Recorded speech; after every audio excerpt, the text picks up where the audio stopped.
Anong ingredients niyan? Interview natin to. The menu for today is, what's the name of that Nacho. menu? The nacho sarsa. So, anong gagawin natin bago natin mabuo yan? Napakasarap na sarsang yan. Yes? Your Honor? Tabagin mo. Tubagin. Anong pangutana mo?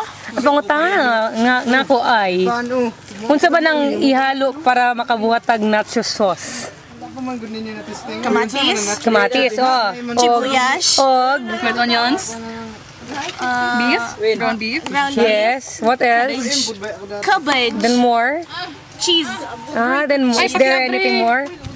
Meron pang ketchup pati ano. Hindi na uso yung ganyan. Anong uso ngayon? Melted ice cream and loaf bread. O sige, halika at i-interviewin kita. At paano mo naman? Ayaw! Kalokohan mo!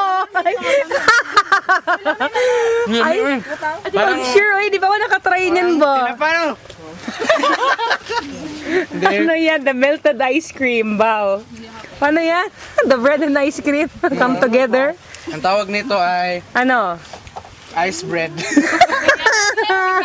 Ice bread. Nasa rin mga ito ganyan. Kaso magay mo lang. Hello! Saan group na yung nag-request nila? Hello ko?